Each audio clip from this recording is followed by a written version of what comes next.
Les pieds dans le plat. Cyril Hanouna. Jean-Michel Duriez et Géraldine Maillet, vous allez jouer avec nous. J'aime bien, je dis Géraldine Maillet, vous allez jouer avec nous. Géraldine et Jean-Michel, ils vont vous proposer des explications à cette expression « faire un pied de nez ». D'où vient cette expression? Il y en a un parmi les quatre qui a la bonne explication. D'accord? À vous de trouver lequel est-ce. On va démarrer avec Thomas Hervé. Alors c'est une vieille expression en fait, vous savez, le pied de nez, c'est ce petit geste qu'on fait en mettant sa main comme ça, et quand on met sa main devant le nez, ça fait la mesure d'un pied. Voilà, en fait le pied au départ c'est une mesure qui fait à peu près, voilà, ça, cette taille-là. D'où l'expression le pied de nez. Très bien. Je me suis régalé, moi. Ah, moi aussi, vraiment, c'était sympa. Hein. Non, ça vient de la chirurgie esthétique, évidemment, parce qu'il y avait des gens qui, malheureusement, avec des incidents dans les menuiseries, avaient des doigts de pied coupés. Et finalement, on pouvait greffer, parce qu'au niveau des cartilages, c'était assez proche, et on faisait des orteils avec des nez. Et c'est après que est venue l'expression, tiens, bah, tu sors des pieds. C'est ça, Voilà. bien sûr. Ça fait éternuer Cyril, il est allergique à votre info. Il est en train de décéder.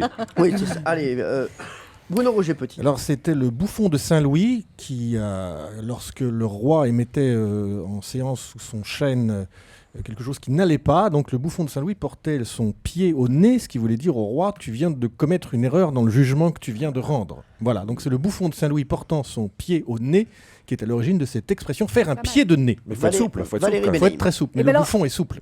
Alors ça vient du Moyen-Âge et Thomas n'est pas si loin. Mais si ça vient du Moyen-Âge et Thomas n'est pas si loin de la réponse parce qu'en fait, c'est pas simplement une main qu'on mettait, c'était deux. Qu'on mettait l'une à côté de l'autre. Et c'est ça la vraie mesure du pied.